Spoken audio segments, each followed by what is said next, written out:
ब्रह्ममुरारिसुरार्चितलिङ्गं निर्मलभासितशोभितलिङ्गम् जन्मजदुःखविनाशकलिङ्गं तत्प्रणमामि सदा शिवलिङ्गम् देवमुनिप्रवरार्चितलिङ्गं कामदहन करुणाकरलिङ्गम्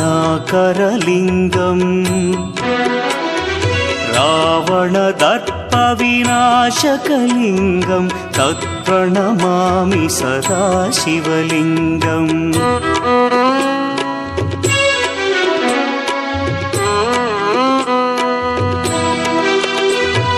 सर्वसुगन्धसुलेपितलिङ्गं बुद्धिविवर्धनकारणलिङ्गं सिद्धसुरासुरवन्द्यलिङ्गम्